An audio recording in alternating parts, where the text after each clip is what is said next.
GM, you're still on the spaces, aren't you? I can't hear you. Spaces. I was going to mute it here in a second. I just thought we would do the intro. Perfect. I would say morning show spaces collab. What up, Matt? Let's go. Hello, Lemon Spaces. Good morning, AlphaMint. Pretty cool. Logsy, how you doing? Yo, man, what are you guys still doing here? Yeah, man, we're here. We're doing it. 43 hours and counting. Guys, I don't know if you know. What do you want to know? This is a 43-hour Lemon Space. It's been going almost 2 days now. 2 days. You know what? I usually have something to say, but to be honest, I'm fucking speechless right now, man. Let's go. Well, yeah, there it is. Cool. FMC, Driz, congratulations, you guys. Thank you. Thank you. We're feeling good. Driz woke up refreshed, right, Driz? Oh my, dude, I literally feel like did Driz sleep? A little bit. Hour power nap. It was tough. It was tough, Loki, but I did fall victim. I should have drank something, bro, but I was so tired. I couldn't get up. All right. I want, as Minnie would say, okay, guys, it's time to hydrate. All right, everyone needs to hydrate, and let's all take a dab. Let's all get right. All right. That's so true. That's so true, Loki. Come on, Loki. That's it. It's only me on the show. R2 ripped out. I'm getting to the bung right now. R2 DJ. Oh shit! R2 DJ decided to leave my show, and he hopped on the squeeze. R2. Fuck the AlphaMint show. I'd rather just be no. You know what? I sent you a message. Like literally, just as we were going live, the power just went out in my building, and I can tell you one thing: when the power goes out in this building, it lasts a while. Wow. That is crazy. So this is R2. No, that's not crazy. You guys doing a space for 43 fucking hours. That's crazy. All right. Yeah, I was gonna say. Let's put some things into perspective here. All right. Well, AlphaMint, guys. So this is basically it. Normally we're doing our show for you right now, but R2's electricity just went out, so he hopped on his phone, requested to be a speaker on the Lemon Space. You're now hearing R2 through the Lemon Space. We're both on the Lemon Spaces. This is the show you're getting this morning until R2's power goes back on, if it does. Oh, dude, if past history is any indication, it's going to be a couple hours. So I'm probably going to have to. I don't even know. Are you able to end the stream on there? End the stream? Do you want me to? No, I can't end the stream. Hold on. My power just came back on. Oh, there you go. All right. Let's see. It's going to take a couple minutes for my internet to boot back up. Perfect. Logsy, you think he's from Canada? Yeah. Oh, yeah, he's from Canada, isn't he? It's gonna boot back up. Yeah, he's my brethren, dude. Yo, I'd be nerding out on Tim Hortons with him all the time. I wish there was a Tim Hortons. Yo, you wish you had a double-double in your life right now. Oh, buddy, I just went out and bought a freaking double-double and just letting her rip right now, man. Oh, dude, you're so Canadian. That whole sentence was so Canadian. Buddy, we just went and got a double-double and let her rip. Yo, I love it's all about the double-double, fam. Yo, can your listeners hear me? Yeah. Lobsy, you're on the AM show. Yo, hi AM show. This is Lobsy. I'm a hidden gem in Twitter. I'm FMC's best bud and Driz's worst enemy, guys. Yo, it's true. I bet a lot of people listening know. Lobsy does his magnificent spaces. He's a regular co-host on all of them, and Driz as well. But yeah, Lobsy, you guys got to follow Lobsy. Is Lobsy paying us for this promotion on the AM show? Yeah. Lobsy, I just got your payment, bro. Everybody definitely give Lobsy a follow. Everyone. Yeah, this is a paid promotion. Lobsy sent me one of his MFers. Yo, Back when you got it for 0.1. Back when you got it for 0.1. No, Lobsy. That's why he's my grandpa. You gotta say it's a paid promotion. This is a paid promotion, guys. Just so you know. Driz is not going to make it, Lobsy, or what? No, the big alpha is follow Lobes because man, there's no one. Okay, I know after FMC, and R2, there's nobody funnier than Lobsy. Oh, humility. And now no one more humble. Grandpa Lobes. Well, you're in a lead company there. I'll say that. Matt I'm continues just to correct. choose violence. Well, I'm the certified boomer, dude. That's okay. I'm old, but I'm gonna make it, and I'm gonna see Matt in New York, and I'm gonna rob him in a bodega. Oh, when we all get together, Matt, Lobsy, and He says it as he sends the purple heart. I'm sending him purple hearts at the end, bro. He says it as he sends the purple heart. I'm that kind of cat, dude. All right, so AM show, in case you're wondering what's happening, I know a lot of you guys are here. R2's electricity went out. He's logging back on now. His computer, he has to wind the crank with his PC. He still doesn't have a Mac, but once he winds that crank up and gets it going, his PC will be up. The show will get back on track. I'm still trying to get the seals back on the treadmills to power up the internet here, and Yes. my igloo is slowly melting. Right. It's getting warm. Cool. So there it is.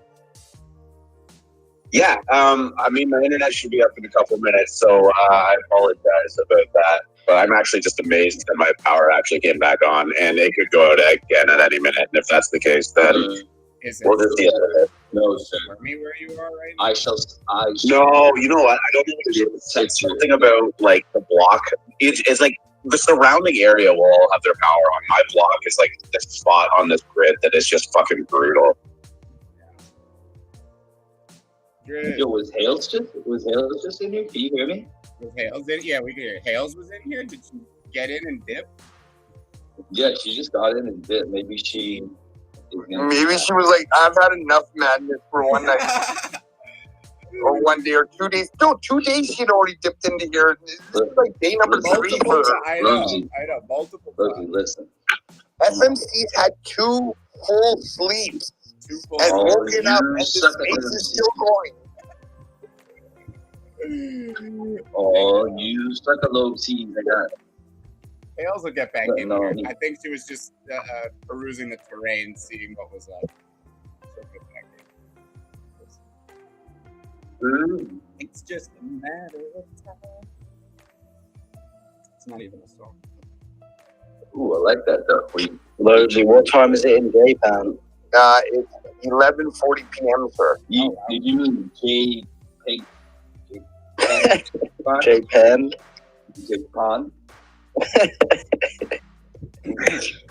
JPEG.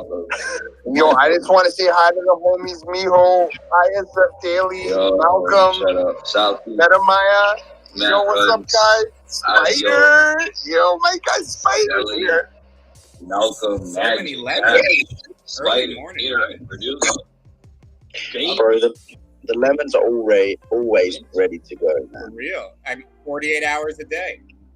Yeah, guys. 13 days a week. Guys, listen. Yes, Tris. Michael chose violence last night. So this morning, violence. Triz, do you live on your own? Yes, sir. Close enough. Close enough. That's the best answer I've Listen, ever bro, heard. Lobsy. I live alone. Living in your grandpa's chilling. basement is Yo, that's it, Lobes. That's it, Lobes. You want one of the claws out, bud? One of the claws out, bud? Here it is. This is a scene in Anchorman where me and you are in the alley, and you got your little paws out, and I got my lemon juice ready to squeeze, bro. All right, bud? Yo, did you ask your mom to bring you down dinner from upstairs? Or what? No, sir, I do not. That's too funny.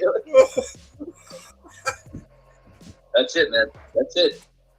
I'm gonna have to call Mrs. Lobsy, Mom Oh Lobsy. my god. That's it. I'm gonna start screenshots of times when you're supposed to be sleeping, Lobsy, Mama Lopes is going to have direct evidence of you being literally wiling a fool, acting a fool. Bro, how much does it cost to get a hex of it? $2.99. Dude, now it costs like 500. Oh, yeah. No, and everyone listening, Come on. the morning show is not canceled. R2's electricity has gone out. We're simulcasting from a 43-hour lemon space on Twitter's. R2's electricity will be up. Hang out, don't worry. I'm actually on here right now. GM AlphaMint. Yeah, GM, he's there. Let's fucking go. Let's go. All right, don't leave. Just hang out. I love how it happened at like 20 seconds after it actually went live too. Yeah, that was pretty good. Like it could have happened at any point. Just got rugged by the Canadian electricity grid. Are you going to be able to log into the same link, or do you have to start a new restream? No, it should just be open. Now I'm having some issues with my. I don't know. Everything's messed up, man. What a Monday. Where in Canada are you from? Southern Ontario. Oh, okay. I'm from Vancouver. Shit. Oh yeah, Cheers we're to the not even remotely close. Remotely close. Likes it. Cheers, mate. What was that? Dude, we're from Canada, not England. Was that even an English? I know it was an attempt. We don't say mate, we say bud. Yeah, bud. Come on, bud. The vibe. Get it together, bud. I imagine Driz is like 10 pounds of soaking wet. We're gonna find out. Yeah, dude, we're gonna find out in New York when the wind blows them away, dude. I swear to you, bud. Oh, I think we're back. I think Logie says that because he knows that he's gonna get fucking crossed over and his hips might crack. Oh no! But it's okay. We got you. Matt, you want more Purple Hearts? What the fuck? Okay, we made it. I'm in. I'm like, I'm gonna stop you at the bodega. All right, FMC, are we gonna get this thing on the road here? Just started. Let's just do the drum roll right away so people don't get antsy. All right. Oh, I have not even set up. I just got on the GM. Everybody, my bad. Sorry. Welcome to the Monday, February 21st edition of the AM show. I've been rugged by my electric company. Sorry about that. Wow, 15-minute delay. I apologize, but 30 of you beautiful DJs somehow stuck around, so I appreciate that. And shout out to the Lemon Squeeze for being our intermediary and keeping it going. And always love those boys over there. Free Market, how you doing today? 43 hours and counting. I'm a little tired, a little dazed, but understand, guys, this is for the culture. This is what lemons do. We don't do it on purpose, but the zest cannot be denied. It is true. There has been a Lemon Spaces going on since 2 p.m. in the afternoon Eastern Standard Time on Saturday. It's still going on right now. We were simulcasting. I know a lot of you were concerned, not knowing what's going on, saying this sucks. This isn't the content I'm here for. Well, guys, there were technical difficulties, but we're here now. Cooler heads prevail. Like I said, this weekend too, huh? R2. What's that? There were some technical difficulties this weekend. Yes, in lots, NFTs, huh? Lots of technical difficulties. I finally got all of my tabs pulled back up. Everything seems to be stable. I do apologize. I'm going to give you guys a heads up that sometimes when my when I'm having electrical issues, they do persist. So it would not shock me for this to happen again. But until then, we will actually just go through with the show and keep it going. So, yeah, thank you for everybody tuning in. It's Monday. It was quite the weekend. Probably not the way we thought it was going to be. We had Ethereum and Bitcoin taking a bit of a dump. We had the Opensea debacle. I don't know what you want to call it. Apparently, it was a phishing scam. Everybody is still trying to figure that out. But late Saturday and into yesterday, I think people were pretty hesitant to be trading the JPEG. Seems to be coming back to life a little bit. So we're going to be talking about that a little later on in the show. And yeah, I mean, we had another raid party delay. That was something we wanted to talk about today, but it is not meant to be. That is looking like March 4th now.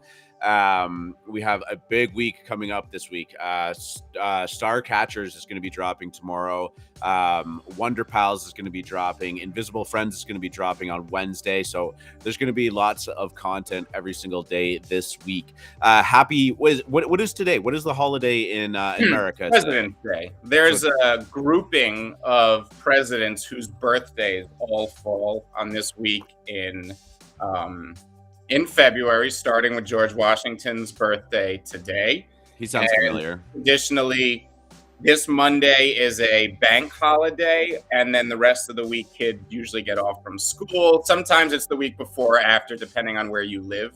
I didn't even realize that it was for you guys here in I don't know if it's Canada or Ontario, but we have Family Day, so this is a holiday for us as well.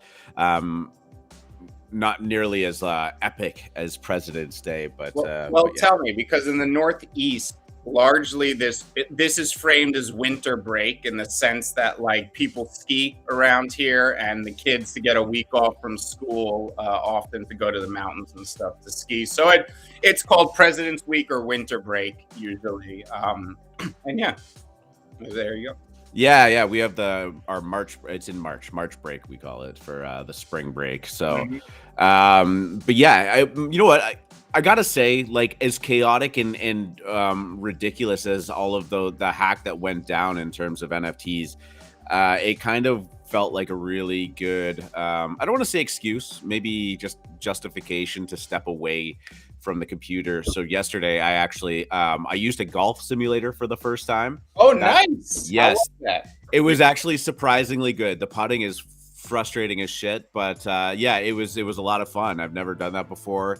Had some cocktails, went out for dinner with some friends, went bowling after, just as like a spur of the moment kind of intoxicated decision. So yeah, I'm sorry today. What's your roll?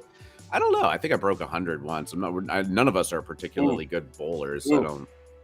Is that bad? Wreck you when you come to New York. NFT bowling night. Let's go. You know what? I mean, I would get a strike, and then the next go, I would get like 2 and 3, and then so did you have 2 shots in between? What's that? Did you have 2 shots in between of alcohol? Oh no, it wasn't going that hard. It would be a different story this morning. It would not be electricity rugging me. It would be the toilet.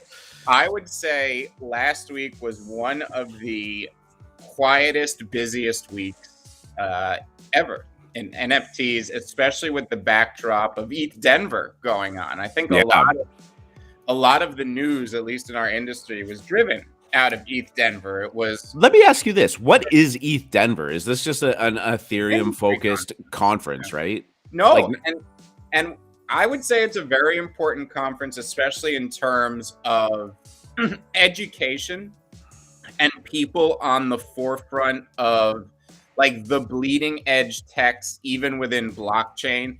I know ZK was a big topic, which is zero knowledge technology. Don't ask me what the hell it is. I just know it's the hot, every cycle we have a hot keyword. It's a privacy layer, where you can't, you can see that an action happened, but you can't see the outcome. Like, it's proof that something did happen, but it's not. What are those coins based on it? Zcash and Monero. Aren't Zcash and Monero both based on ZK rollup? Something like that. Yeah, I'm not as technically minded as some of the people. So I think as one of the big holes, and we think it's both a feature and a bug, as it is with technology. But the idea that the blockchain is completely visible to everyone and immutable, that's great in some sense. But there are many instances in which you need transactions to be private, even for security reasons. Okay, and we're talking about making sure that certain people don't see money moving so people don't get hurt, whether it's a country trying to send supply to a cause that could, whatever. Or people trying to protest their government in a first world country like Canada. I was going to say, there's even current events right now that put this. So I think in blockchain, where we see so many benefits to being able to see what everybody does, I think as human beings, we would like some privacy in our financial transactions in certain things that we do. right? Like when an employer pays their employees, there's no reason for that to be public and on the blockchain. I would argue that when you're running sorry, go ahead. Keep going. No, but we know that when you're running a company and you have 15 employees that are all doing the same job and some are being promoted or paid more or given more responsibilities, there can be internal issues if everyone's making different pay and everybody can see it on the blockchain getting paid, right? So I think that there are reasons to have private transactions, so that's why ZK is so popular. That said, it also seems to be one of those terms, almost like DAO, that's going to be over-applied and exaggerated as to what its importance is and what it can solve. At least that was the vibe I was getting from the big brains. Bottom line, I think EthDenver is a very important industry conference, almost more than something like Miami, because somewhere like Miami really encourages the partying, giving the atmosphere and where it is.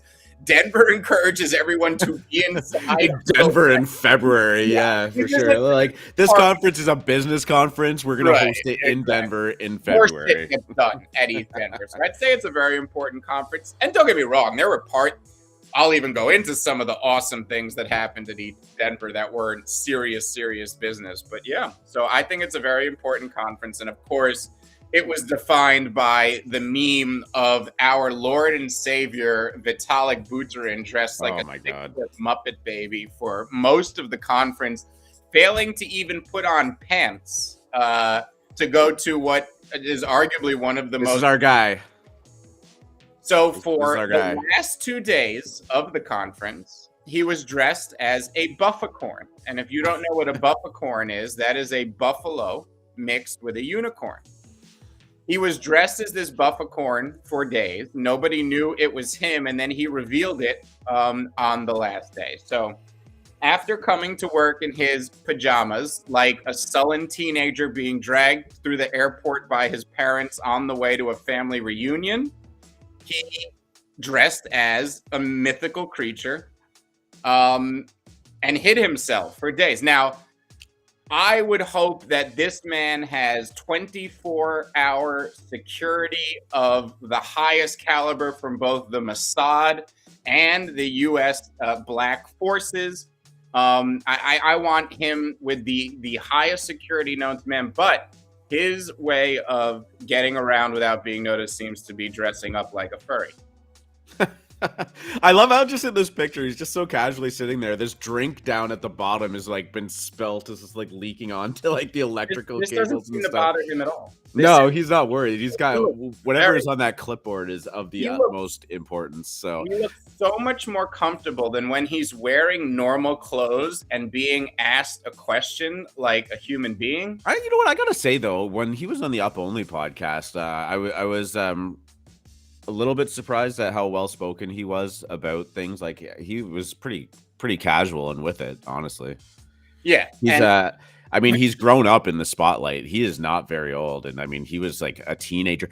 The really interesting story is he almost got hired by Ripple.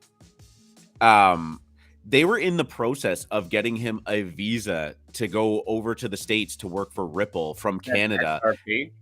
Yeah, XRP.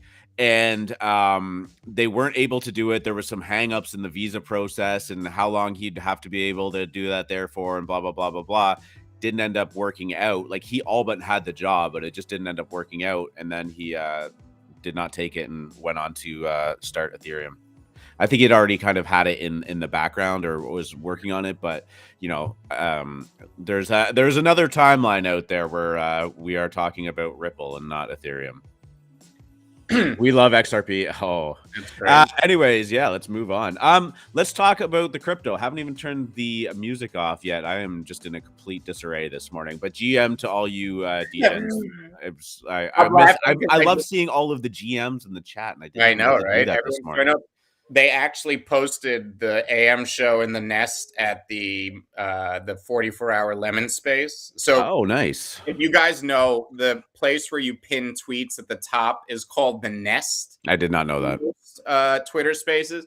In Lemon Spaces, it's called the Zest. So we'll say, go pin something to the Zest. But They just put the AM show up in the Zest, so we probably have a few new listeners. I didn't know if they wanted me to keep simulcasting it. I figured they wanted to talk and not listen, but I'll happily simulcast the show if they want. You guys can in the chat if that's what Driz wants. I just turned the volume down and decided our show, but it's all good. Let's get through what we've got going on. You're here, like, no. No, well, you know what? Honestly, like I do, I have some stuff that I want to get done today and spend some time with the family here on Family Day. So I, even just keeping the show a little bit shorter would be. I signed us up for a 43-hour AM show.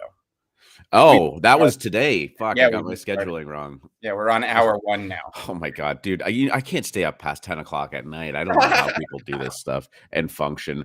Let's talk about crypto.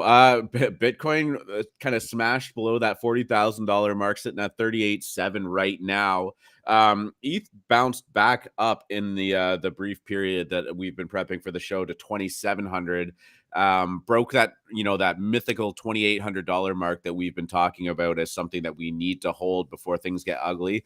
It did go down to 2,600. It's staying at 2,700 right now, but who knows for how long. This is definitely a different territory to be in. There's lots of concern about the global market going on, a lot of fear. And we are just kind of working through that right now. You mentioned maybe recharting a little bit if we kind of broke that $2,800 mark hard. What did you end up coming up with? So this weekend was interesting because we were hanging around 2,750. We had slightly breached that 2,800 level. I would call what a superficial breach, superficial wounds, nothing too crazy at that point. And then all of a sudden, we went into war talk as Ukraine and Russia heated up again.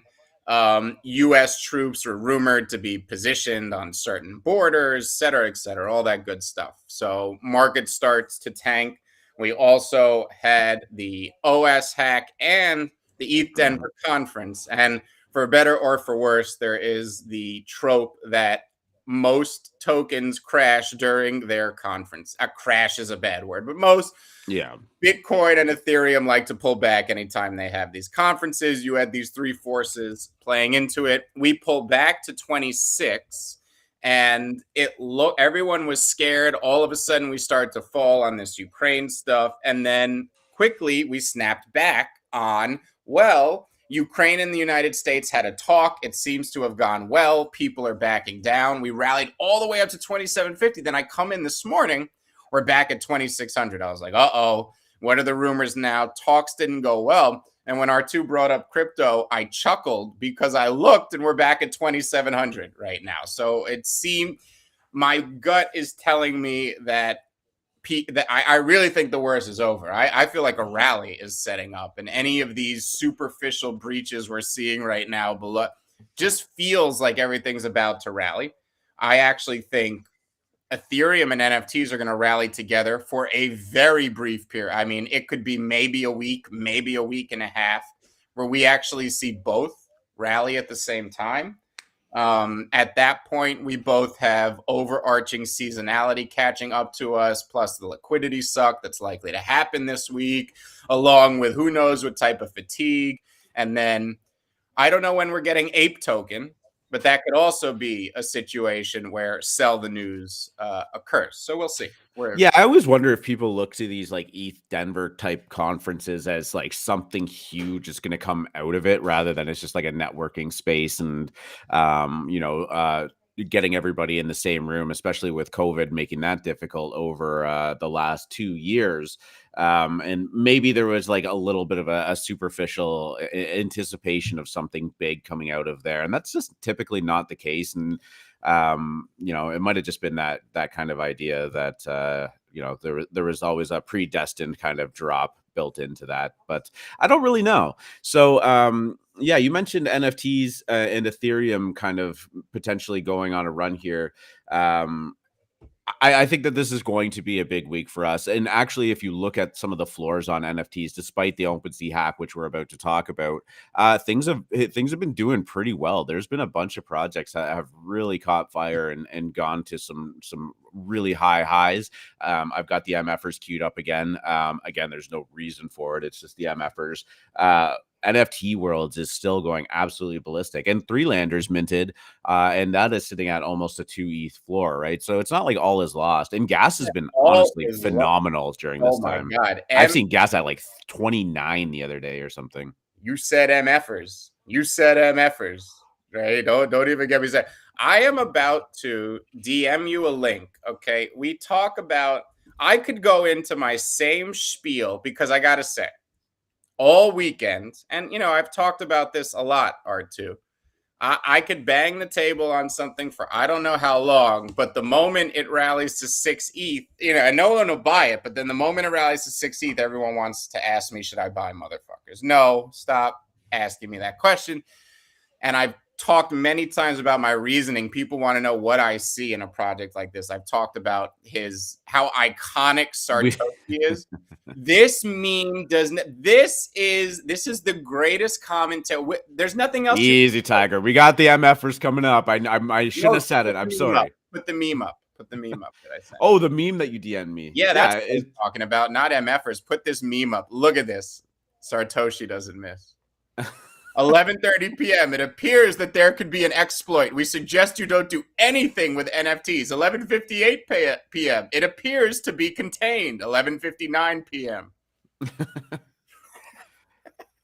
I'm gonna play crap now. I just want to go to Vegas now. Thanks so much for doing this.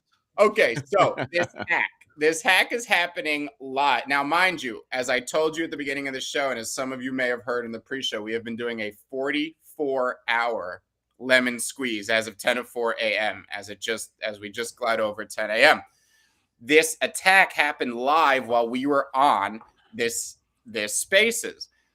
As Sartoshi explains, after about an hour and everyone realizes it's not some mass hack that's going to drain everybody's wallet on Opensea and all that type of stuff, floors started to ramp. Like, I was looking across and everything started to move 10, 20%. I'm sure this was also a factor of people delisting, but it didn't matter because people saw those prices going up and they started to chase. And we could see in MFers, which we'll talk about later in the show. But boy, NFTs cooked this weekend after that hack, and I think Sartoshi really encapsulated well. Let's talk this phishing attack. Yeah, R2 was on the front lines. I would love to defer to him for a while here.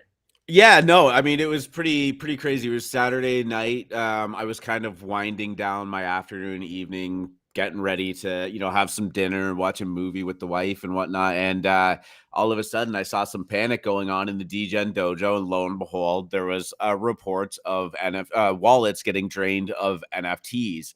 Not the first time we've seen something like this, but there was some implications that it had to do with X2Y2, which was, the big airdrop that had just happened. Everybody connected their wallets, got their token. There was some delays. There were some issues with it. Now, all of a sudden, only a couple days later, NFTs are going missing out of people's wallets. Well, the obvious direction was to go to X2Y2. That wasn't the case in the end, but then it started pointing towards Opensea. Well, Opensea is going through a contract migration where they're switching things up in terms of how the sales and listings are going down and whatnot, and everything is going to be on this new contract that they've written. Well, that seemed to be the next obvious move. And there was just this mad dash, revoke.cash, which is probably the best site to go and revoke access to, wallets being able to giving the ability to transfer things in and out of a wallet, because you do have to sign a signature for each unique token. That went down almost immediately. Etherscan has its own version of this, and that was getting absolutely hammered too. huge shout out to AlphaMint member Vincenzo for jumping in and helping us. He's been super busy in his in real life and work and all of that stuff, so he's not around as much as he used to be, but he jumped into AlphaMint, and I'm sure he was in some other places and was kind of leading the charge as to what to do. The hack seemed to be targeting high value NFTs. It wasn't just like a mass drain that if you had signed this contract or whatever, that everything was, getting taken out. They were definitely targeting Bored Apes, as we saw with Nate Rivers. They were doing some weird shit, like actually giving back NFTs that they didn't want, like Nate going, yeah. The ultimate. I mean, people were actually really salty that they took NFTs and then sent them back to them. Like, what, my NFTs aren't good enough for you? There was also a hilarious discussion about, like, if this hacker isn't taking your NFTs, it's not a blue chip. So interesting take on that discussion that we were just having on Friday. But it was just pure pandemonium. And I want to give a shout out to all of the people in AlphaMint for working together. We kind of hit the brakes on some of the fun, the memes and the JPEGs in there, and really just got down and dirty and figured out how to kind of protect each other, worked through it in the voice chat. Special shout out to Agmar and DRK, who were in there, like, kind of helping out as well. Like, it was really good to see. And one of the reasons why, we always love AlphaMint, and I'm sure there were lots of other alpha communities out there doing the same things for their members, but it was absolute chaos. It now looks like it was a phishing attack. This seems to be the most obvious point, because it was not on the mass scale that we thought it would be. Doing some digging, it looked like the helper contract that the hacker was using to execute this had been deployed like 28 days prior, which was before X2, and it was before Opensea started doing their contract migration. And it kind of seems like this phishing attack had gone down for quite some time, and the hackers laid dormant and just kind of waited till something like EthDenver on a Saturday night in the middle of winter kind of went down, where people were by virtue away from their computers and had a hard time react. We heard reports out of EthDenver that people were getting up from dinner and like rushing to Uber back to their hotel rooms to try and get a handle on this. And I mean, hey, when you have hundreds of thousands or millions of dollars on the line, you got to do what you got to do. It seems like this hacker has accumulated about $1.7 million in ETH. And here we are now. Opensea has come out and said that they are trying to work with the victims of the hack to figure out, to pinpoint the source of what is going on. But I think that they are still working through that right now. We also don't know. It seems like there might have been multiple different hacks that were executed on the during the same time. Maybe hackers started to compete with each other, realizing that there was a limited window to do this. But as you said, for the time being, people seem to have restored their confidence in Opensea and, been willing to touch their MetaMask wallets once again to participate in the NFTs. It was really just a wild turn of events and just pure pandemonium for about 2 hours. And, it just, it made me, definitely feel good about just like, just shutting it down for a day, let the dust settle and see where we're at now. So you were on Lemon Spaces during this. Like, what was the vibe there? What were people saying? People were a little confused. This is why the value in the DGen dojo is there. I mean, you had so many members just crowing about the atmosphere, how it, calmed the panic and all that. It wasn't as easy on the Lemon Spaces. We didn't have the type of forum to disseminate information as easily. We didn't have the experts like Vincenzo who could help out very quickly. At the same time, I was able to instruct everyone how to disconnect their wallet through MetaMask. And then that, a few people helped us out with either DBank or revoke.cash and got people to revoke all their permissions. And people were a little scared. We obviously didn't know what was going on. But again, as Sartoshi's meme basically encapsulated, by the time people realized it wasn't a mass hack that was going to drain everybody's wallet, people were feeling bullish. It almost felt like the week had been more bearish and more bearish as things went on between the scams and the projects with the self goals blowing up in front of our faces. Just a weird energy around NFTs. And you felt like maybe something like this could break everything. Well, it almost did the opposite. It was the capitulation. Yeah. It washed out everything, where we were like, well, could it even get worse than this? We're all done. We're all going to, they're stealing every NFT there is. They're not gonna be able to sell it to anyone because they have all of them. It's gonna wreck the whole market. You know what I mean? And I was like, yeah, it's all like blah, blah, blah. It was the worst thing that could happen. And then it didn't. And we were definitely had the makings of that like turning point moment though, right? Like if it was a mass hack and that's, what ended up coming out of this, like the damage that it would do to NFTs would probably be substantial, and I think would have sent us into a tailspin of a depressed bear market, like a real bear market. If someone could compromise OpenSea and steal enough NFTs and screw up the supply-demand balance and just ruin what people understand as security and perceived value. And while that's probably a pipe dream, like that's probably our brains getting way too, just making up things that really aren't not possible, but probably aren't going to happen. It felt like that. When you're in the middle of things, your brain goes into fight or flight mode and it starts to just present these extremes to you.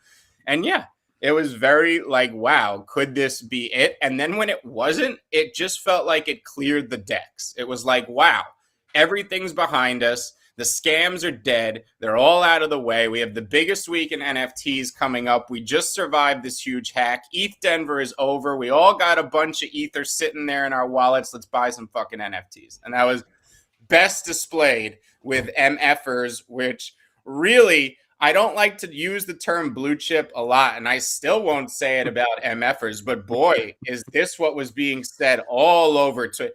It is now a flex to have that stick figure in your PFP. These things ramped all the way up to 6.5 ETH before cooling back a little bit today.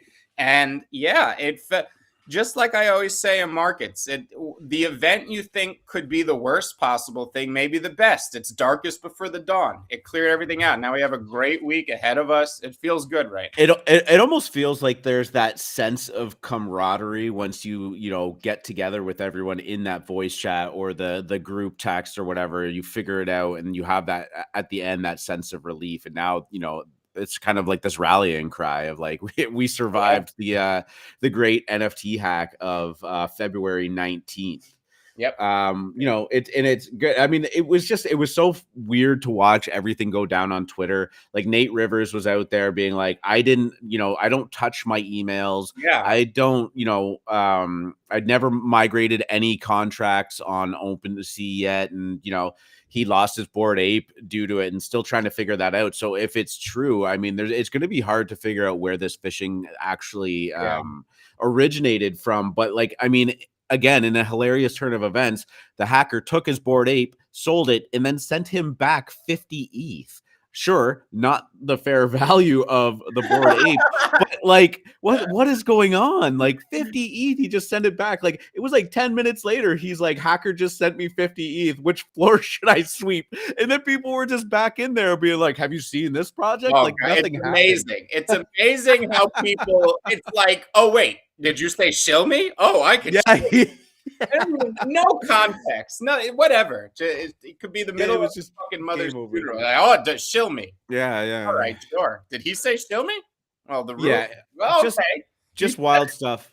And in the middle of this, once it looked like it was OpenSea and or X2Y2 that were the source of it. I mean, look at this looks chart. You want to find exactly when the hack was going down. All you got to do is look at the looks historical chart, and it will give you the exact time right there. And yeah, so I mean, this thing just shot up from it's near all-time lows of $1.50, shot back up very, very briefly at about 220. It's since cooled off since then, Boy, but again, a lot of eyes on it once mood again. brain real quick with that one. On the show said you were selling your X2Y2 and flipping it into looks live on the air, baby. I was like, oop, here we go. Right. So I do that live on the air. It was like $1.60 when I did that. Rallies to like $1.79 or something. I'm like, all right. And then everyone on Twitter just starts talking about how much they love X2Y2, fuck looks, like it's completely irrelevant. Like, oh, X2Y2 is actually a nice UI. Like it was like, oh, we've all gotten in a room and decided to support this Ponzi now. And I was like, great. This what the hell? And then look starts to careen back towards where I buy it. And then, woo, look at me. Fucking genius on Wall Street. This hack goes down. It supposedly could be X2Y2 and looks pops right above $2. I'm feeling all grand. I'm like, this is nice. We're gonna get a little 100%er here, and then of course, the voices of reason come out. We realize that is not it. Looks is again left for dead. Round trip ticket, ding, and there we are, back to where I bought. Let's hope it puts in a nice firm bottom here and maybe finds a reason to go back to $6. Yeah, and hey, look, we were just talking about Opensea signing that partnership with MetaLink to improve their customer service experience. I wonder if MetaLink is now working overtime to just like, what did they get themselves into right now? But yeah, it doesn't appear to be Opensea's fault. It doesn't appear to be Look's fault, and it doesn't appear to be X2Y2's fault. So definitely highlights the greater point of just be careful about what you're clicking out there. I mean, we all have this preconceived notion that if you click something, there's going to be some immediate result of your wallet getting drained. But this looks like it sat there for quite some time before pulling the trigger on it. So, as a good practice, maybe go into revoke.cash and, revoke the permissions for some of your higher priced NFTs that you're not actively trading or moving in and out of, just so there's that extra layer of security there. Also highlights the importance of not only having a hardware wallet, but having a hardware wallet that has never interacted with anything other than your main wallet. Hardware wallets are not perfect. If you sign a malicious contract or something, it can get in there too. It does not mean you're immune from losing your crypto or your NFTs. But yeah. No, I was just going to say, and that's the thing, right? I'm not going to say that what Nate did was dangerous, but anytime you see cases like this where there's no way it couldn't have been phishing, you'll see people like Nate, who we all go like, there's no way this guy fell for phishing attack, come out and say, I don't click emails. There's no way it's phishing, blah, blah, blah. I think that it's very hard to remember every damn click you make. And, these guys are tricky. You don't know where they're slipping things. I mean, who knows how we're going to find out when and how this happened, but it just shows. Like, I do think that is a very, very, we talk about hardware wallets. We talk about Max. We talk about your meat wallet, which is is your last line of defense. You still have to click that link. And then even after you click that link, you got to sign that contract.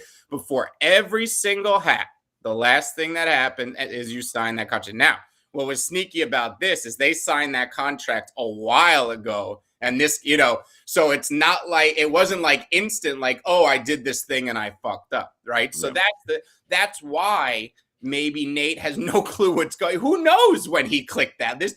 Who remembers? Like, I don't, you can't remember that. So it's sad, but it just shows, you are your last line of defense.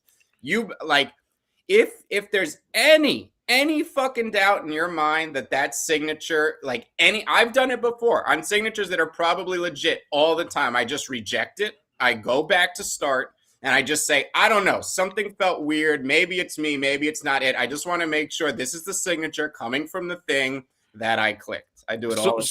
So here's my biggest frustration point with all of this in terms of Opensea, and I don't want to just loop back on Opensea and start shitting on them because I don't think that it was actually their fault.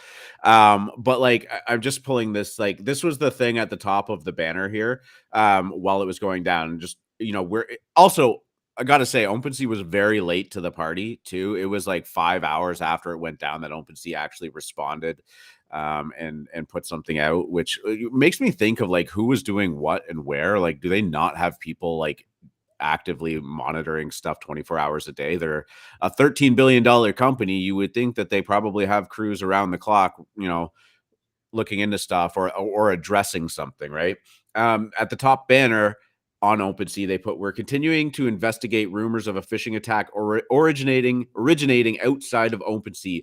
Do not click links outside of OpenSea.io." The biggest problem I have with this statement is that they send so many goddamn emails with links in them. Migrate your contract. This is a WETH offer. Come check it out. Click on this. Click on that. Like, stop doing that. I thought about it. You don't go up and say this shit when all you do is send out emails to me on like I get dozens a day from WETH offers that all have links in them. Their thing should say, "You've got a WETH offer, log into OpenSea.io and check it yourself."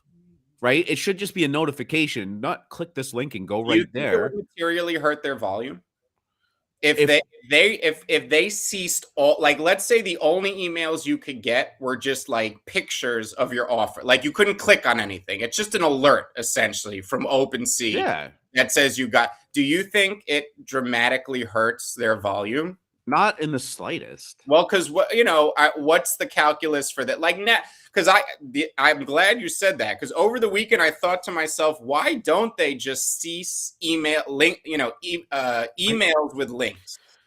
And if you're a business, you're in that board meeting, can you come up with like what are the main reasons you wouldn't stop doing that?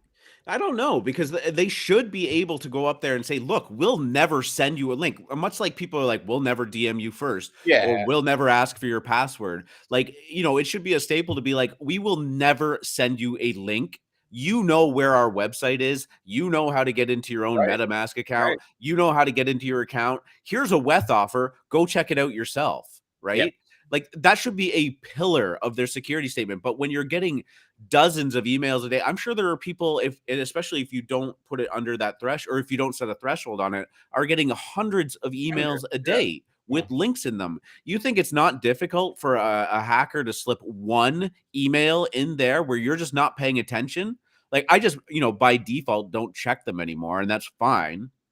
But there's definitely people that do. And, every once in a while, you'll see a fat finger WETH offer where, maybe a decimal point was mixed up. And, your immediate reaction is, "I need to do this as fast as possible. Click link, click link, click link," remove that friction. It shouldn't exist in their repertoire to be sending out links anywhere. Yeah, that's what I'm thinking. I'm wondering if they had the conversation before, because that's something we've talked about for months. All the time. These OpenSea phishing scams showed up months ago, the ones in the emails. So I'm wondering if they had the conversation, and I'm wondering what the pros and cons were in their eyes. It would be super, super interesting. Super interesting to see. I would love to know, because I would hope there's a damn good reason. Other than like just generic corporate, like, "Oh, let's reduce friction." We benefit from OpenSea volume. It's not just them that benefits from. So I'm 100%. If they had legitimate data that would show that if they stopped sending out those email links, it would kill OpenSea volume by 50. Because I don't know what normies do. I don't know how they interact with their OpenSea. I know I'm manic, always have it open in a tab, clicking refresh. You mean there aren't people out there that sit in front of their computer and stare at OpenSea all the time? Like, what is? Maybe, given how obscure and degenerate this whole thing is right now, maybe most people are like us. Like, it's probably a larger percentage than it would be if Coinbase was function. You know what I mean? Like this. You're more sophisticated than most if you're even using open. You know, we talk about newbies. If you've ever even fucking linked your wallet to Opensea, you're ahead of like 99% of normies out there. So I don't know. I'd be curious to hear their reasoning. It's super dangerous. Don't ever click links regardless of what Opensea does here. Yeah, just bookmark that. Make sure you're every time you're on Opensea, opensea.io. Like you just make sure, or whatever page you are on. Don't trust somebody's link to get you there. Yeah, right? Luz, I kind of agree with you that this is what I think R2 and I are getting at here. Yeah, Luce just said, you know, just tell people how much the WETH offer is. If it's high enough, they'll log in.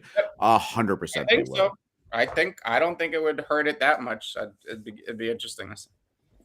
Yeah, I completely agree. So, you know, this is going to be interesting to watch where it actually goes down. I do think that there's some hesitancy right now for people that hold larger collections, maybe not wanting to move them around or, you know, allow them to be traded. So I wonder if maybe the one knock-on effect of this happening is we see some of like our high value NFT floors start to drop a little bit. You know what I mean? Like maybe people right now are just like, I'm just not going to list my Bored Ape. I'm not going to give access. You can see them go up. You think so? Why? Yeah, actually, great, really interesting conversation. Why? Because I personally just think that in that realm, once we've known that the hacker isn't going after your, you know, your little lemon friends, you know, not to say that they're not beautiful or valuable. That's just not what they were targeting. I mean, they sent back a Bored Ape Kennel Club. Those things are worth like 10 ETH, and they were like, yeah, no, not worth my time. Like this was a quick in and out, smash and grab kind of job. Yeah. I would just think that people that have those, you know, 40, 50, you know, ETH or more NFTs are maybe just going to sit on the sidelines, particularly the ones that have like 40 or 50 ETH WETH offers on them all the time, you know? Yeah. Because that's where it gets very easy to transfer it out and hit the WETH offer. Yeah. So, but why do you think it would go up? Like, what's your reverse hypothesis on that? That people delist their NFTs for safety. Delist. Oh, interesting. Interesting. Yeah, that's a good point too. It's a good point too. So yeah, I mean, the fascinating stuff. Shout out again to all the peeps in AlphaMint for banding together and just getting each other's backs in real time. You love to see it, and you know we like to joke around, needle, and have fun with each other, make fun of each other from time to time. But when you know the going gets tough, you guys are fucking killing it. So we appreciate that so much. I think we could probably safely move on from this topic. I'm sure there will be more news to come out of it in the future. Really quickly, thought this was interesting, more so because I don't think it's going to happen. A DAO is trying to buy the NFL's Denver Broncos for $4 billion, which is, I guess, the fair market value for the Denver Broncos. This guy, Sean O'Brien, I'm not sure who that is or why, you know, people decided that he is going to be the leader to raise $4 billion through a DAO to buy the Broncos. But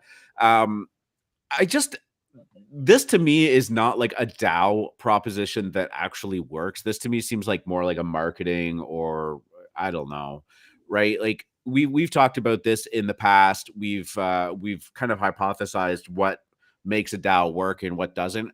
I could see a DAO working in like 9 companies or 9 high net worth individuals coming together and forming a DAO to pool their funds to do so, and then just having voting rights distributed between those 9 holders of it.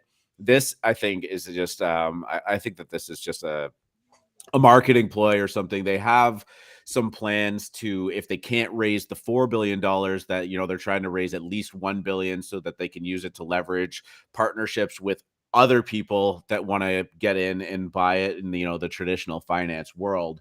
At the end of the day, though, when people are trying to buy sports franchises, it has to be approved by the other owners as well. And I don't see something like this ever actually going through, which is why I'd be surprised if you see a lot of people actually donating to this cause. I'm not like, who is donating to this DAO to buy the Denver Broncos, and what are you expecting to get out of it in return?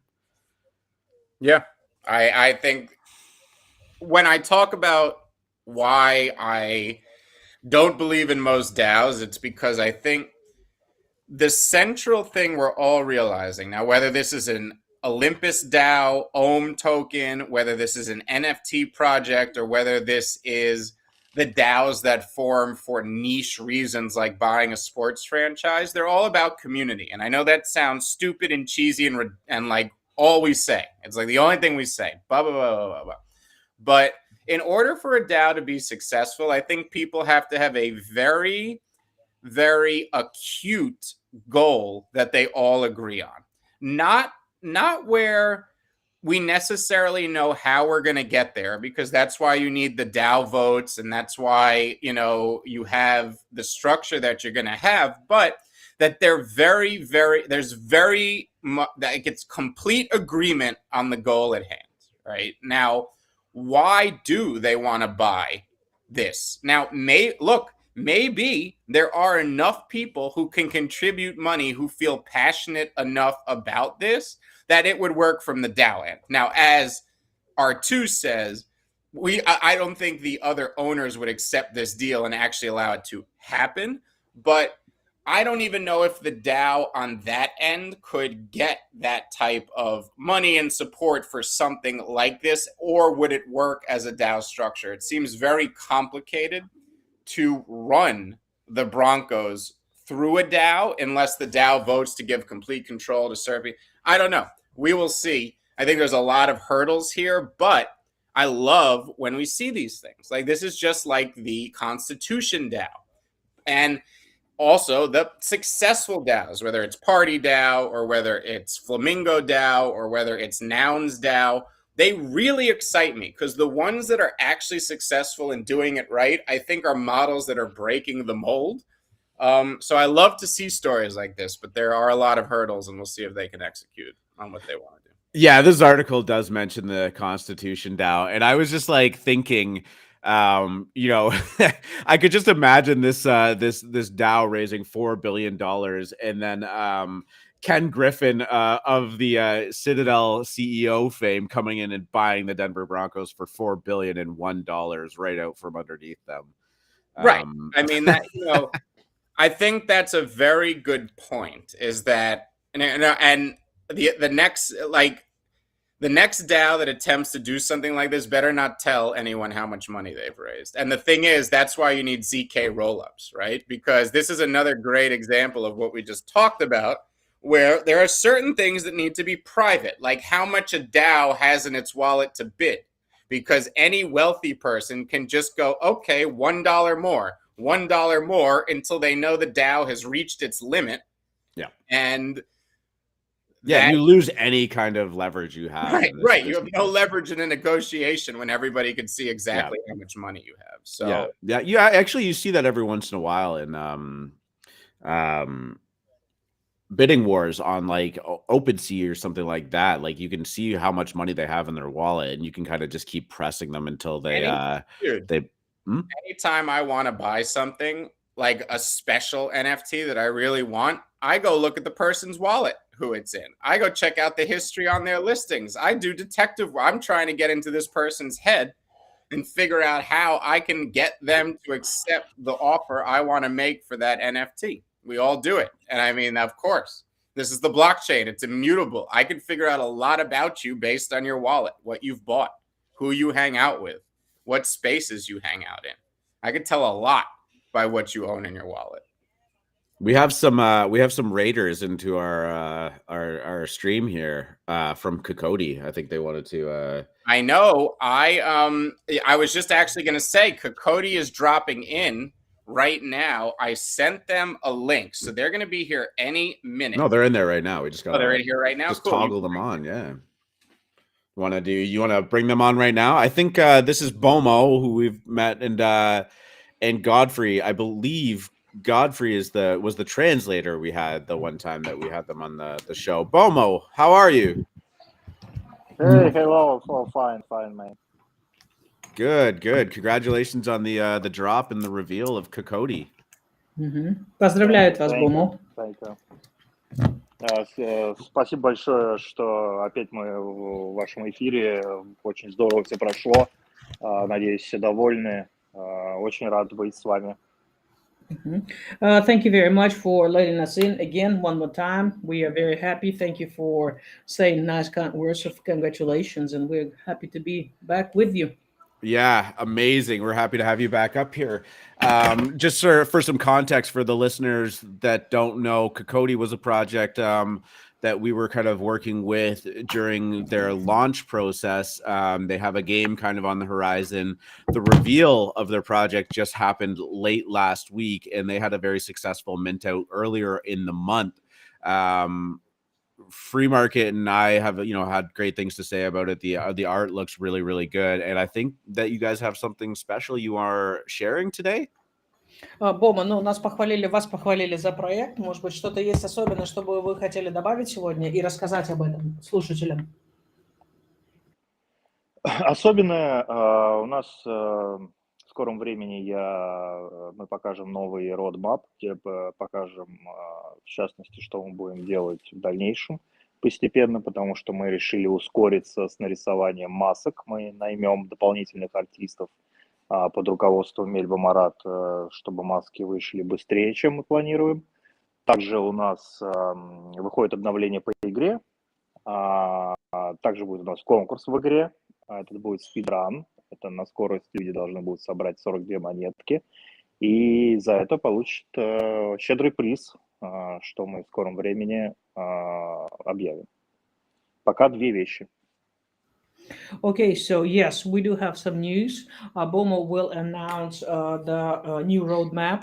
We decided to speed up the events. We're in the process of hiring more artists that will be working under Melba Marat, and she's doing great job with art.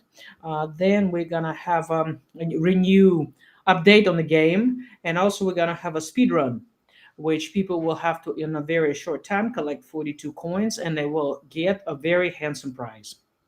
Oh, wow. And what is the timeline we're looking at for this game and this speedrun competition that you're having? Тогда на какой временной период мы смотрим, когда все это случится? Какие у вас ориентировочные? Okay, it's gonna happen on Thursday. Мы релизим. No, Thursday there'll be a Четверг release. этой недели. This week. Thursday this week. Thursday this week, you're having a competition with the game is going to be playable to do so? То есть это будет вот это вот соревнование, и в игре это можно будет играть, правильно? Вот будут такие функции у игры. Нет, смотрите, это фактически мы будем отдавать нашему сообществу рабочую версию по истечении каждой недели. То есть мы там достигли определенных высот в разработке игры и показываем это нашим подписчикам. Мы прямо даем поиграть. Это в этот четверг будет такой же офлайн уровень. Просто мы пофиксим некоторые баги и добавим игровой потенциал. То есть уже у игрока появится задача собрать все 42 монеты с вознаграждением за это, а не просто так.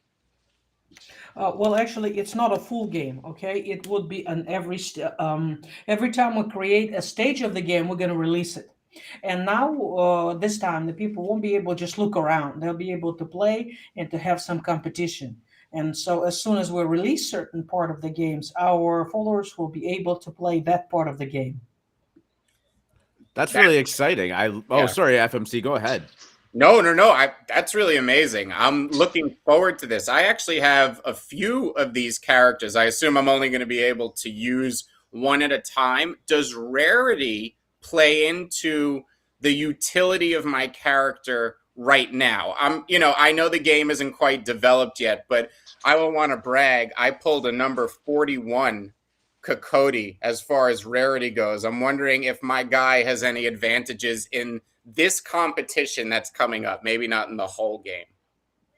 Такой вопрос тогда у второго спикера. Насколько редкость вот этого героя будет влиять на игру? Вот сейчас у него в utility есть 41-й, номер 41. Говорит, что мой парень может делать на данный момент в той части игры, которую вы выпускаете в четверг? В четверг мы выпускаем...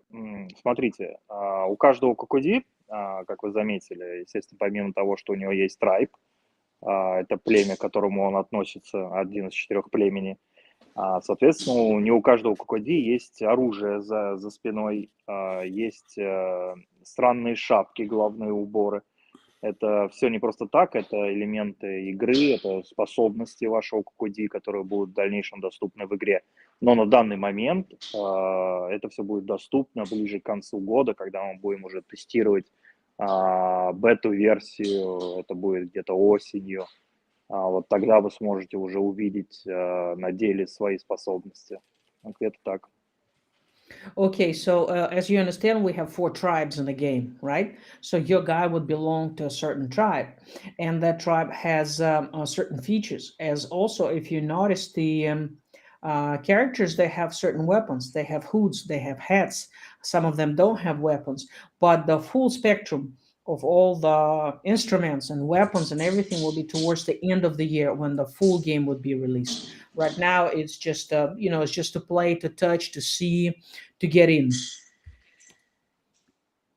Yeah, that's awesome. I love to see when these projects continue to develop and have a good starting point before even starting the mint process, right? Because we saw some game demos just even while the minting was going on, and there was obviously a product that was underlying already before even getting to that point. So, I hope that, after the successful launch, you got some funds in the bank. Now you can, pay some people to give you a hand and really kind of accelerate the creation of your dream, really. То есть мы ждем, когда все это произойдет, и вот спикер говорит о том, что ждем, когда ваша мечта примет форму, полную форму, чтобы вы могли полностью насладиться вот этим рождением своей мечты. Да, спасибо большое, мы тоже с нетерпением это ждем. Также мы будем стримить в прямом эфире процесс разработки, как и 2D-масок. Также сейчас мы будем разрабатывать 3D-персонажей, которыми игрок управляет непосредственно в игре. Напоминаю, что это будет идентичный персонаж тому PFP, который он купил. То есть всего будет 5555 персонажей, которыми могут управлять люди. Больше игроков играть в игру не может. So there will be also there's a couple of nuggets to give in the stream we're gonna have on 2D masks. We're in the process of creating 2D masks. Also, we're gonna have a 3D characters in the game, and as you understand, the purpose of the game is to have 5,555 characters, and the PFP character you bought, that will be the same in the game. Amazing. So there's going to be the 3D rendering version of your NFT that you minted. То есть там будет... Yes. Oh, I love that. That's so cool. Yeah, that's going to be great. I'm going to have to start training for the speed run there, but based on my success with the Kaiju game, I don't know if I'm going to be able to keep up with some of the NFT gamers we have. So we'll see. Free Market, you got any other questions for Bomo? No, great. I mean, I got my players. I'm ready to train. This is very cool. I guess the final thing, I just wanted a little more clarification. So the competition, when does it start? What do we do? And how many tokens did we win? I just want to get those clarifications before we end this, because I got some work to do, and afterwards it's going to be a training time for old FMC here. So I need my specifics. Значит, нас спрашивают, когда это будет, как это будет сделать правильно, то есть дадите ли вы все полностью, я так понимаю, инструкции, да, шаги, когда это нужно будет делать, и будут ли какая-то победа токенов или еще что-то в таком духе, как приз? Приз я на данный момент обсуждал его с командой, я настаиваю на денежном вознаграждении, поскольку у нас есть в роудмапе пункты о денежных вознаграждениях холдерам. Я думаю, что, скорее всего, это будет в размере одного эфира денежное вознаграждение за самое быстрое собирание 42 монет. Либо это будет разбито на первые 3 места. В четверг уже можно будет все это тестить. Мы все расскажем, какое управление, как в нее играть, какие условия для получения приза, сроки и так далее. Все расскажем в четверг. Yes, we believe. I just discussed it with my team. What would be the price? I believe it should be money. So I think because on the roadmap we do have that the holders are supposed to get financial rewards. It probably would be one Ethereum. Either it would be only one price. I would divide it for three, like first, second, third place. That's in the discussion yet. But on Thursday you will receive all the instructions on how to play it, when, what are the controls, what are the conditions. It will be all spelled out, so you will know everything in detail. That's going to be a lot of fun. Bomo and Godfrey, thank you so much for jumping in here, sharing that with us, and letting us know how your project's been going, and that there's been some great developments there, and you're still engaging and having fun with the community. That's really, really exciting. Thank you very much for letting us in. Yes. No. Thank you, Bomo. Appreciate it. Thank you, guys. Thank you. All right. Always love when friends of AlphaMint jump on the stream here and share some updates. That's going to be fun. It sounds like there's going to be some real incentive to jump in there and at least try your hand at it too. Free market. I know you're a gigantic gamer, so I'm gonna be watching you have this go down.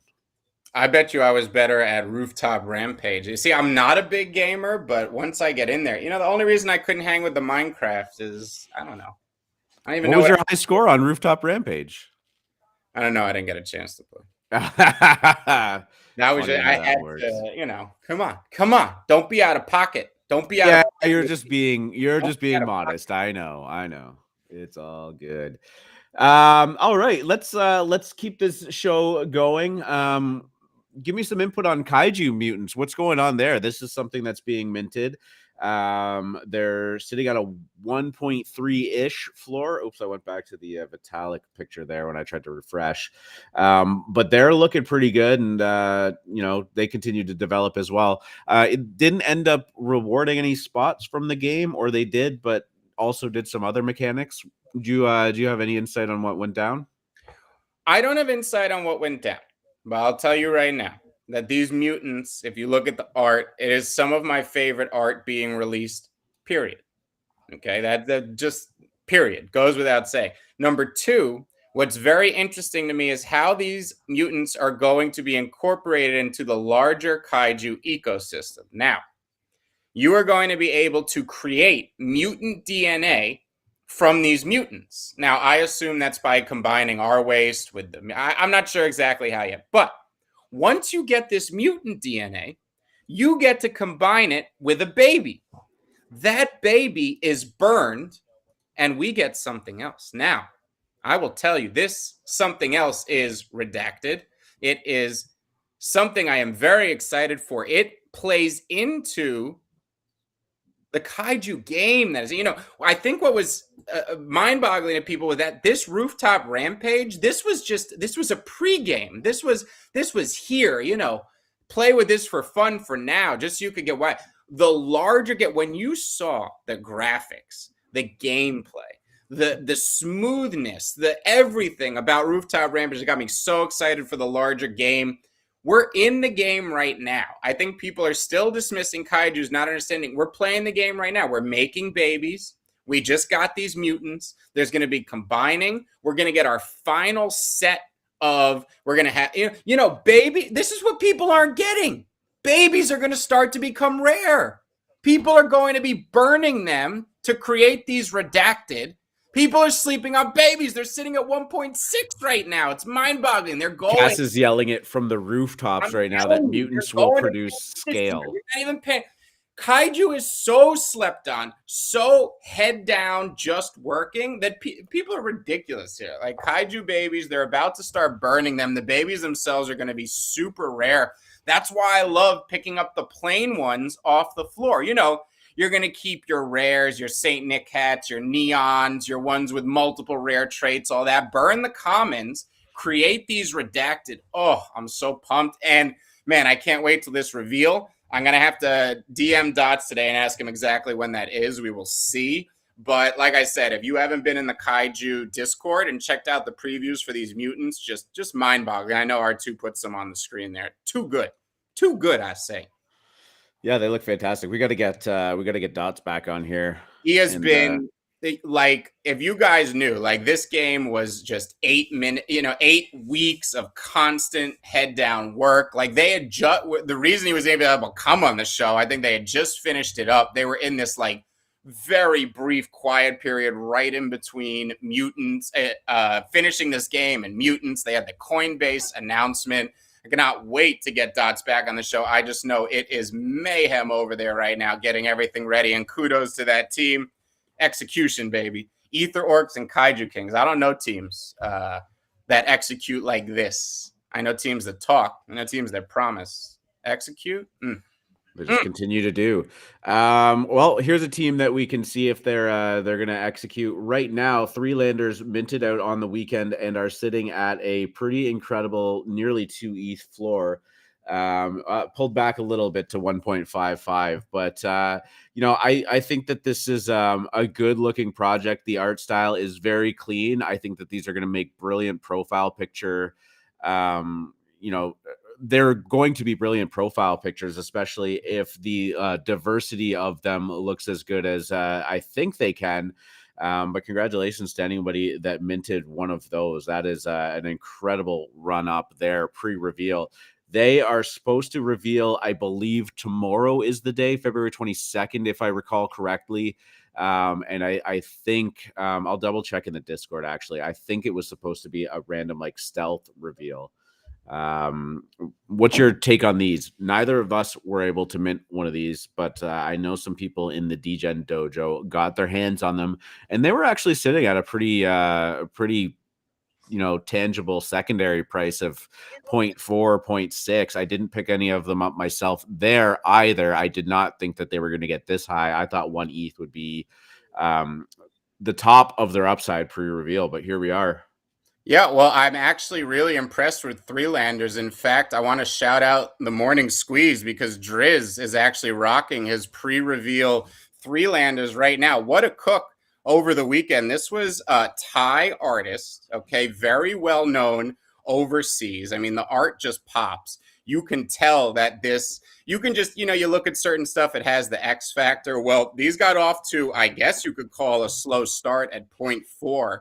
Driz was just all low. Anyone that came into the lemon space, Driz was like, you got to buy these at 0.6. You got to buy these at 0.7. Buy them at 0.8. And we are cooking, sitting at 1.55 right now. Really excited to see these reveals. So many people are excited about them. And big shout out to Driz there. So what do you think, R2? Yeah, I think that this is going to be a pretty good project, and if it's a team that continues to develop their community and just hold strong in that regard, and look, they're already starting at an almost 50% owners to items threshold, and we all know that once you kind of get to that maybe 5,500, 5,600. And the average person, especially because there are going to be people that have 10 or 20 or probably 100 of these when they the whales start to load up. We constantly talk about that choice, the choice that is very difficult. If you even said it to me when we were talking about cool mids, when you have two, you really only have one, and then you really only have none, right? Because you're forced to make that decision. How long do I want to hold these for? And once you sell that second one, now you're left with the last one. And do you ever want to sell it? And so you might as well have none, right? It's a tough choice. And when a project launches with that dynamic already almost in hand for most of their holders, I think, at least in the short term, the idea for them is to hold and hold strong, because who knows where this actually goes. It's not a foregone conclusion that will happen with that ownership distribution. I'm not saying that just because it gets to that point, it's off to the races. But when it's a quality project and you believe in the team, it's tough to overcome, because you don't want to lose your exposure to that. We talked about this last week, so I'm not going to beat the drum on this again and again and again. But that's the problem that a lot of Bored Ape owners have is, if I sell this one, I'm never getting it back. Right. So where do you go?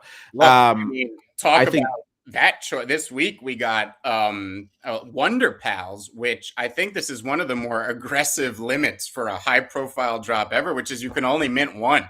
Right. So they're going to be a full not allow it. Well, they are really, because they've raffled off the rest of the spots. So there is no public sale. It's full whitelist and everyone gets one. I mean, will this be the highest uniques we ever see right off the bat for a project, R2? Sorry, say that again. Wonderpals. Yes. Yeah. Where they're limiting everyone to one mint and it's whitelisted. I mean, we're going to be as close to 10,000 uniques probably as you can be, I would think, with that one.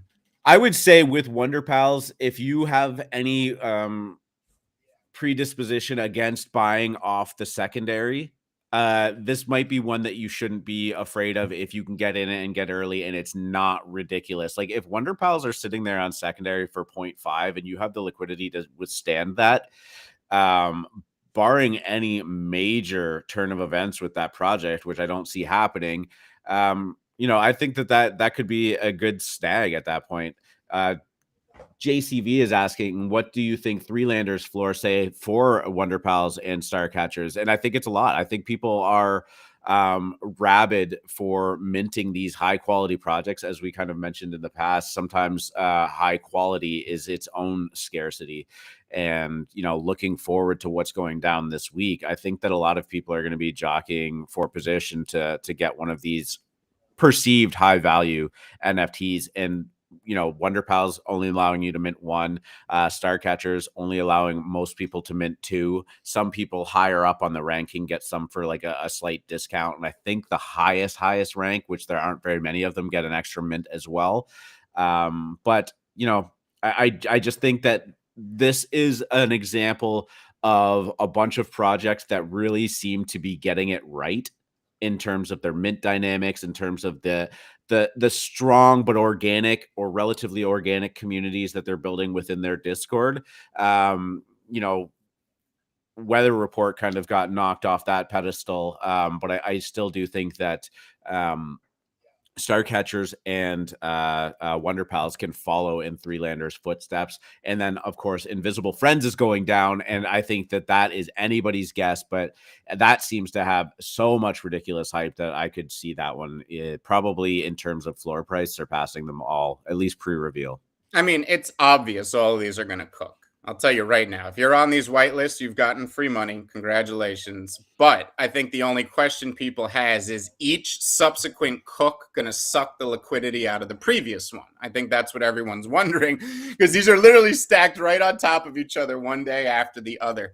I don't know. I get the suspicion that everything could rip this week. I'm just wondering if everything does. Let's say everything rallies and holds even into the next drop, whether that causes some sort of blow off top. I'm not sure. I could see this week either being a liquidity suck where everything pumps, but then by the end of the week, everyone's just done. All the liquidity's gone into these projects. The floors start to fall. People panic, undercut each other, and most people have either a JPEG or half as much ETH as they started with, right? That's what always happens. My inclination is telling me that a lot of the people who really went out and went for those allow list spots in these projects are ones that and this is in no way, shape, or form a criticism, but just don't have enough liquidity to want to buy and take their position on the secondary. And so instead of using their money, they use their time to kind of fund it, right? And when we're talking about liquidity suck, just because a floor shoots up to 2 ETH doesn't mean that there's all of a sudden 20,000 ETH of liquidity sucked up in the total one. That just means that this is the lowest priced thing, which is where floor price kind of gets a weird dynamic in people's perceptions of it. But if the case is true, which I mentioned before, and those people that got the allow lists were ones that were kind of, time grinding their way to some liquidity. What you're going to see is, them putting it up on the market, maybe at like 3Landers right now, 1.5 ETH. They're going to put it up on the market. Somebody who is flush with liquidity, and there are lots of people, is willing to pay 1.5 ETH to take their position, and they feel like that's even a good entrance spot. Now, all of a sudden, this newer, less liquid person just got infused with 1.5 Ethereum. And I gotta say, like, maybe they're going to cash some of it out, but it's likely to me that they're just going to go shopping. And that's the point here. Like, we talk about liquidity sucks, but you look at all of these mints, right? What's the most someone could spend on StarCatchers? 0.23. What's the most someone's going to spend on Wonderpals? 0.08. What's the most someone's going to spend on Invisible Friends? 0.2. These are not giant liquidity sucks. And if all of these cook, and especially, you know, what does cook mean? It means very wealthy people are attracted to these and are going to pay anybody who was on the allow lists a lot of money to get into these projects. Well, what are those people on the allow list going to do? Turn around and cash it out while ETH is down 30% off the highs? No, they're going to go buy lemons. They're going to go buy other things. They're going to go mint new stuff. They're going to go mint Losers Club. I mean, I could very much, look, we don't know. We're going into bear seasonality. There's overarching stuff here. Instead of a liquidity suck, this feels like it could be the first of that 3-week run we had in January, where it's quite the opposite. Wealthy, or, you know, money starts to come into the market, pay off anybody who was on these allow lists, and then everyone goes out searching for the next big thing. So this, you know, we'll see how this week goes out. I think that all of these projects can kickstart. I mean, you're going to have 10,000 of these 3Landers, or, you know, I think StarCatchers is like 8,800. There's, you know, a lot of NFTs that people are going to pay on the secondary for. That money doesn't just disappear. It goes into the hands of somebody who's probably going to spend it. And then you start the ripple effect through and through. I think it really is understated that, you know, this transaction right now that we're going to see on StarCatchers, that we're going to see on Invisible Friends, that we're going to see on Wonderpals, is a transaction of time for money, right? The people that took the time to whitelist grind, or go out there and enter as many raffles as they can and really, you know, find a way to get in there and get on the allow list, is that exchanges the time. And, you know, on the other side of it is someone paying for that time. One of the huge reasons why I'm super bullish on P2E gaming is because for every person that's willing to put in some time and grind, and maybe has a skill, like a skill set that can allow them to be very efficient and operate that way. On the other side of that, there's always somebody that doesn't have a lot of time, but still wants to be able to play the game casually for fun. And they are willing to exchange that person's time for their money and get a head start, right? Yeah. And this happens everywhere. In, you know, if you want to buy a dining room table, I mean, you don't take carpentry lessons to make your own unless you're just looking to pick up a hobby. You're exchanging somebody's energy and time of learning how to build a table, and you're paying them for that service, right? And this is what's happening. Yeah. Well said. And that's the thing. The quality of projects this week don't scare me. I don't, you know, I guess Invisible Friends is the unknown in a sense, because when you pull that much hype forward, you really need to deliver. You really, and all delivering means here is that, like, the Sotheby's thing, again, convinces a bunch of wealthy people with outside money to flood into this project and make a bunch of people who are on the allow list wealthy. I mean, that's what we hope happens with Invisible Friends here. And yeah, you know, all these projects launching this week are quality. Like, that's it was like that Clonex week, right? Like, oh, Clonex was going to be this big liquidity suck, but whatever you think, that is a quality project with a very big announcement and quality backing behind it, and it started something. I mean, that ape run started something. So I'm hoping that this week is that we're on guard for anything, but I think when we talk it out, it feels bullish out there, given that capitulation weekend. So we're going to finish this off. I think today we're going to forego the Q&A session just because we got to kind of wrap things up, and I have a place to be. But NFT Worlds is one that pops up again and again and again.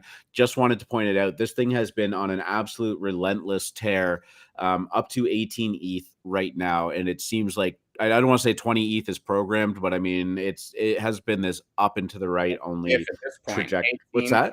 It's there. 20 ETH. Yeah, I mean, it might as well be. It's programmed. You could definitely say it. It doesn't seem to have this pullback mechanism. I mean, if you look at this chart, and charts don't often mean a whole lot when you're looking at NFTs, but I mean, it's just the average price has just gone up and up and up and up. And like, there's like just tiny little pullbacks, I guess. But no, and I mean, this is the fact. Here's where you trust this price versus an Azuki. Okay, this thing's been out. This thing's been out for a while. All right, this is when you look at this chart and you see it happen. Okay, this volume here is legit buy and hold volume. Like anyone that wanted to paper, anyone that thought this was speculative, anyone that got bored, they're gone. The only people buying right now are people that very, very much believe in the project, the roadmap, what they're doing.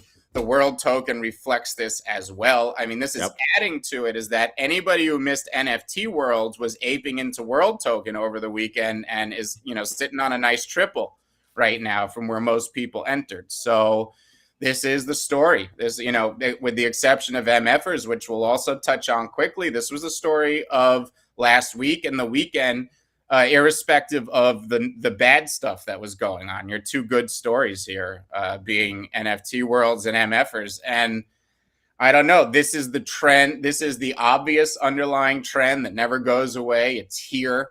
This is both metaverse land, P2E, everything we want in a project. 18 ETH floor reflects that World Token mooning. I don't think you chase here. I'm not sure. This is probably towards, the middle end of its hype cycle for this. If you're looking at this as an active trade, you better have some serious liquidity behind it because there's passive income to be made, and so like if you put 18 in ETH in here, you're not necessarily just going for the asset appreciation, right? No, I understand that, but like if you have 20 ETH and you're going to spend 18 ETH on this, I mean that's like this is what I'm saying. Like this is a different game you're playing here. 94% of your lick. NFT Worlds, actually a project, I just found this out this morning, but the Land DAO, I guess, has something to do with NFT Worlds now. It has been on an absolute tear. It doesn't look like it, but I mean, this thing was down to like 0.02 for a little bit, and I this weekend just sold my last Genesis one before. So, as old Uncle Free says, don't sell your NFTs. But this was a weird project from the get-go. I actually tried to, when they were launching and minting, get them on the show to talk about it. And it's one of those things, again, like they don't have to come on our show, but I've never seen them really do any kind of like press or talk about it. And maybe I just missed it, but this is getting a kind of an an extra, whatever. It's going up. World Token doing very well too. World Token, obviously the native currency of NFT Worlds, running token up to about 50. Next blue chippy here. Where's my blue chippy? Where's my MFers? We know spinning land on a 3D spinning land. Get your spinning land. I was just delaying the inevitable. Talk about the MFers.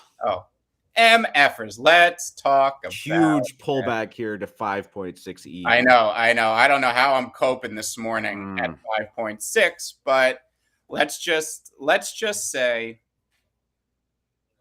I don't know what there is to say. So MFers. Well, the interesting discussion around this whole thing is everyone is like, why? And they just said like it's Sartoshi and it's MFers. Like, what do you want? To me, that anyone in our DGen dojo, and I'll forgive you if you haven't been here for a while, but that anyone in our DGen dojo can fall to their knees and go, what?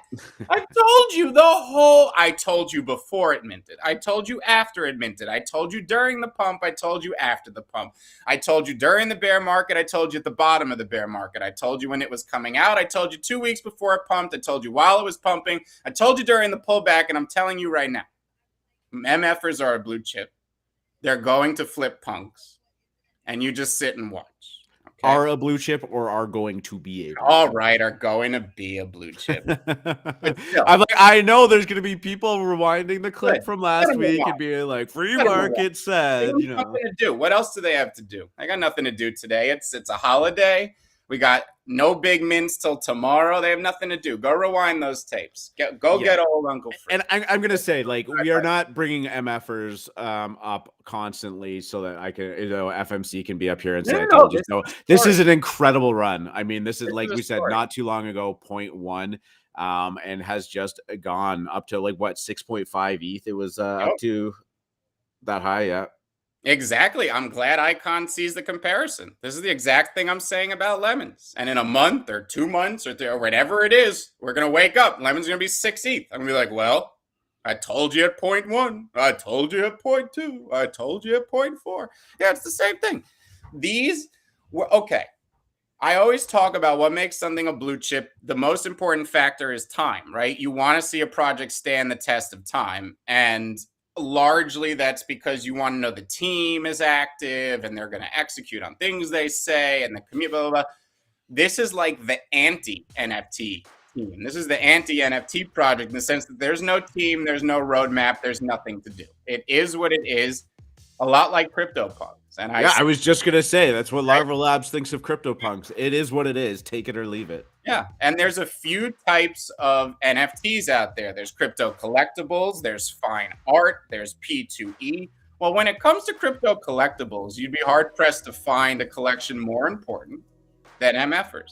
And you'd be hard-pressed to find an influencer, and I don't use that in the chilly term. I just mean that this guy is a celebrity. He's a god amongst men in our industry because of how he makes us laugh, because in every laugh he gives us, it's a poignant take on the industry we're in. These aren't stupid jokes. These aren't memes for no reason.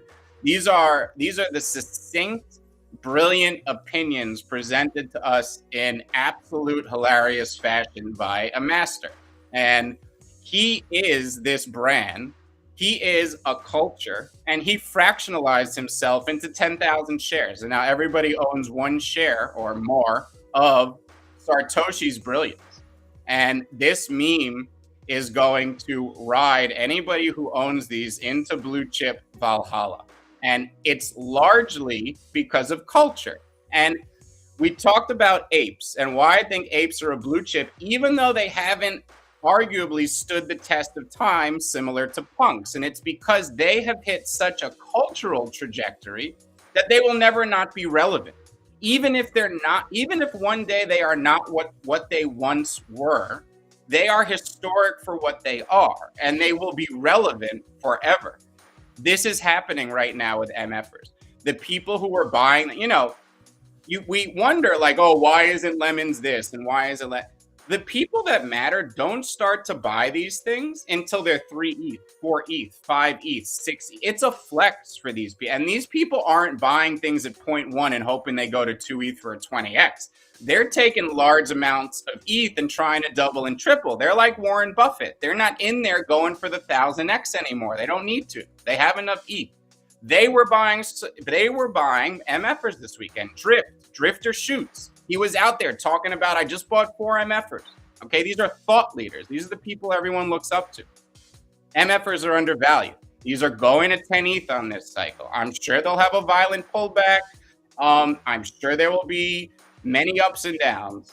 I am so bullish on MFers. I always have been. Shout out to anyone in the DGen Dojo that took the ride with me. I won't say them by name if they don't want to be named. But you're amazing. Thank you for listening. How my 3D MFers doing? I don't know. I'm going to tell you. I'm going to check that floor price right now. 0.77. No volume.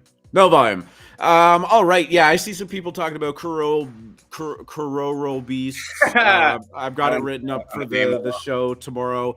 Losers Club is one that we're going to have to talk about. Got it written up for the show tomorrow. What else are we looking at? Somebody mentioned it is Moon Monday. It absolutely is. We will talk about that tomorrow once they drop and they get into the beautiful hands of the Star Wolves Discord members that have managed to get them.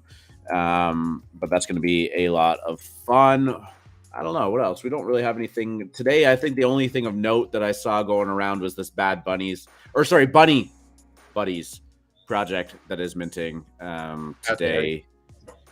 Bad Buddies. My apologies, not Bad Buddies. It is happening at 11 a.m. for the raffle winners. I guess that's live right now. My day has been so thrown off once I scrambled with losing electricity and having to reopen everything on the fly. So I apologize about that. Free Market, you got anything else you want to touch on before we wrap this baby up? Kind of, this week I'm waiting for all the projects that were delayed to either start their games or these very exciting mints that are coming up. Like we said, today's a holiday. It's the quiet before the storm. We're starting our wonderful, wonderful week tomorrow with StarCatchers. As you know, this is FMC's pick of the quarter. I have been looking forward to this one. Haven't been as bullish on this since Lemons. Really looking forward to it, R2. I can't wait to talk about it with you tomorrow. Yeah, there's going to be tons of great stuff to talk about. I have no doubt that there's going to be more information coming down the pipeline about this NFT hack that was happening over the weekend. I just wanted to thank everybody for showing up today. Lots of new faces I'm seeing in the chat. Always excited to welcome some new people to the AlphaMint AM show. I think we got a few more lemons in here today. Thanks. Yeah, always good to see the lemons. Lemon spaces. Hell 44 hours they've been going now. Oh, 46. Counting, baby. Amazing. Yes. Records. They're breaking records. Yep. It was Free Market talking by himself for like 4 hours this morning at 4 in the morning. It was not 4 hours. It was monologuing in front of 30 people. All right. They loved that monologue. Don't even get it twisted. It was great. Driz was still napping. Look, Driz is a king. This guy, he deserves to be fanned with a palm leaf and fed grapes while he does these spaces. So ladies, get on it. I'm putting out the call right now. Yes. Thank you so much for everyone that was here at the beginning of the show and is still listening and dealing with those technical difficulties that we have. 76 episodes in a row. It was bound to happen 76. Eventually. That's what's that? Said 76 episodes. I love it. 76. I mean, we're fast approaching that episode 100, which means nothing because we already crossed the 69th episode threshold, and it is we're going straight to 420, baby. Like I said, thank you for everyone that came and hung out with us today. If you liked what you saw and you're new here, please, I like to only ask once during the show, but hit the subscribe button and hit the like button on the channel. It really does help us out, and it's greatly appreciated. If not, I will not lose an ounce of sleep over it. FMC, get us out of here. Good luck at the tables, D-Gen.